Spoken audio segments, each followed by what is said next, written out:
Halo Mas Bro, Bu Bro, apa kabar? Selamat datang di channel Murdacruise.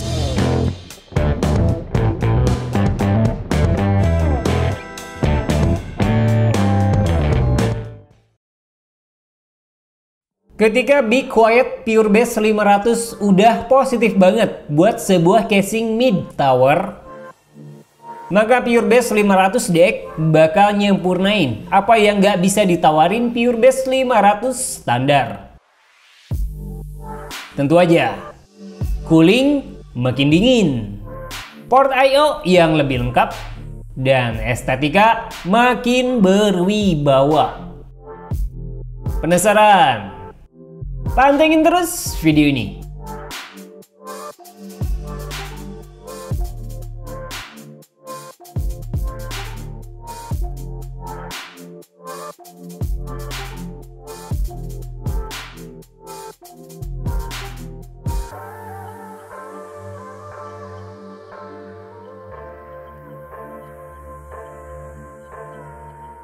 Impresi pertama saat ngelihat casing ini adalah karismatik. Clean dengan finishing yang sangat apik. Nggak ada celah cacat sekalipun. Cuma ya nilai estetika sih bisa beda preferensi buat setiap orang. Be Quiet Pure Base 500 DX itu sendiri sebenarnya masih dalam hitungan kelas casual buat sebuah casing PC. Padahal, kalau lihat harga yang ditawarin cukup mahal, di kisaran 1,4 jutaan. Pertanyaannya, worth nggak sih buat didapetin? Bisa iya, bisa juga enggak. Untuk itulah, mari kita bongkar lebih dalam tentang case terbaru ini. Pertama dari desain, di mana overall Be Quiet Pure Base 500 DX punya bentuk mid tower case dengan panjang sekitar 45 cm, tinggi 44,3 cm, dan lebar 23,2 cm. Ruang yang cukup luas jadi poin penting pada case ini. Meskipun cuma bisa nampung mobo nyampe ukuran ATX sih. Kalau berat bisa nyampe 7,8 kilo saat kosong. Bagian front panel jadi perubahan penting yang dibawa seri DX lewat dua mesh unik dan bisa dilepas dengan mudah, termasuk dust filter. Bagian panel atas juga hadir dengan dust filter yang bahkan terasa lebih istimewa dan mudah buat dilepas.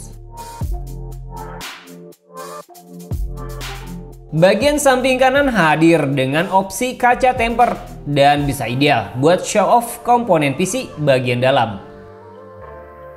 Estetika juga bisa makin campurna lewat RGB lighting bawaan case di bagian depan.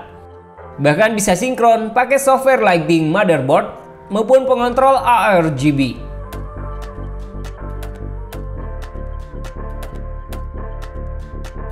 Tujuh slot ekspansi tersedia. Jadi case ini bisa nampung banyak komponen lewat PCIe bawaan mobo.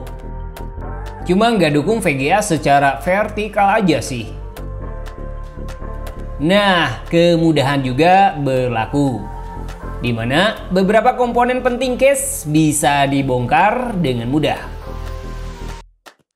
Bahkan terkadang ngebangun PC lewat case ini bisa sangat nyenengin tanpa perlu banyak proses ribet.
Manajemen kabel juga cukup luas dengan ruang ekstra di bagian samping dan PSU cover, termasuk jalur buat ngiket kabel.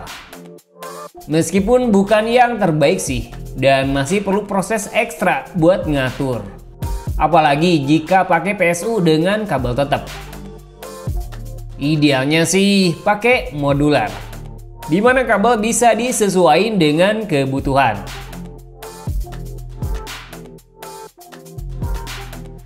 Buat urusan warna, produsen ngasih opsi 2 warna, antara white dengan kesan elegan dan black dengan kesan yang lebih gahar. Keduanya bisa disesuaikan dengan apa yang disukai pengguna, dan harga juga masih terhitung sama. Apa yang istimewa pada case ini adalah kehadiran peredam khusus di bagian side panel kanan. Jadi makin adem deh saat make case ini dengan tingkat kebisingan yang rendah. Cuma ada potensi kalau kehadiran peredam bakal ngurangi ruang buat jarak manajemen kabel. Kemudian buat urusan cooling, poin penting lain yang dibawa Purebase 500DX adalah pendinginan yang maksimal. Terlebih lagi, case ini diklaim lebih dioptimalin buat kinerja cooling tinggi dan airflow paling efektif. Tentu aja, mesh bagian depan jadi salah satu alasan mengapa airflow bisa nyenengin. Di sisi lain, dukungan cooling fan juga lengkap, di mana kalian bisa masang fan nyampe 5 opsi dengan ukuran max nyampe 14 cm. 3 di bagian depan, 2 di bagian atas, dan satu di bagian belakang. Case itu sendiri udah punya bonus 3 fan PureWings 2 ukuran 14 cm. Jadi kayaknya kalian gak usah beli fan lagi, karena 3 opsi ini udah bisa mencukupi. Sedangkan dukungan Ayo Liquid Cooler, di bagian depan kalian bisa masang radiator nyampe ukuran 360 mm. Bagian atas max nyampe 240 mm. Dan bagian belakang dukung radiator nyampe ukuran 120 mm atau 140 mm. Cuma perlu dicatat nih, kadang agak sulit masang radiator bagian atas, karena ternyata jarak ke mobo agak terbatas. Jadi sebaiknya cek dulu ketebalan radiator atau jenis mobo yang bakal dipakai. Konektivitas juga kini lebih lengkap, meskipun jumlahnya agak terbatas sih. Sebuah port USB 3.1 Gen 1 tentu aja nggak bisa dilewatin dengan mudah. Terlebih lagi, case ini juga nawarin port USB Type-C 3.2 Gen 2 yang kenceng. Jadi nggak ada lagi kendala saat pengen nyambung perangkat modern lewat front panel. Sedangkan sisa pilihan port I/O termasuk audio jack combo, tombol power, dan tombol buat ngatur lighting. Sayangnya nggak ada tombol reset yang terkadang sangat dibutuhin user saat ada kendala pada PC. Kalau storage sih, case ini bisa nampung storage mencukupi. Dua opsi buat ukuran 3,5 inci lewat drive bay khusus yang bisa dilepas di bagian bawah. Dan 5 opsi buat storage ukuran 2,5 inci. 2 di bagian depan dekat dengan motherboard, dan 3 bisa ditampung di bagian belakang.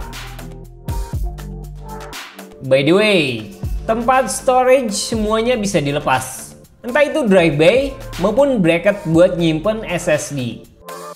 Jadi masang storage itu mudah banget.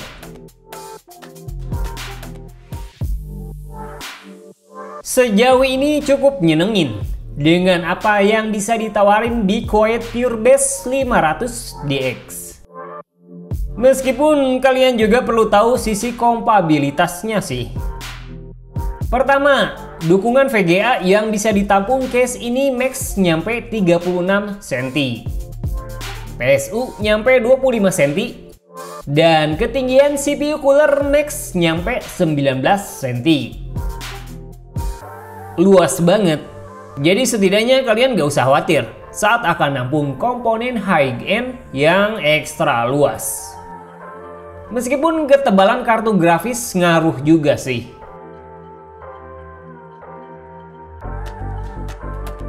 So, does it worth it?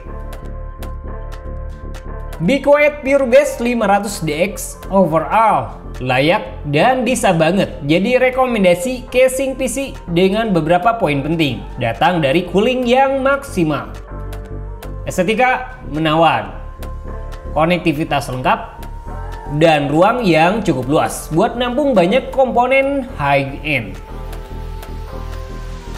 Kalau harga sih relatif. Nilai 1,4 jutaan pastinya mahal dan jauh dari lingkaran budget user.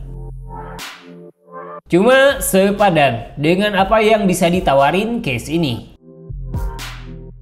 Kualitas materi juga sebenarnya bukan yang terbaik, namun masih solid lah. Jadi itu dia ulasan singkat kami tentang Be Quiet PureBase 500DX. Meskipun gak semua kami ungkap, yang pasti semoga bermanfaat. Ciao. Jangan lupa like, subscribe jika kalian suka.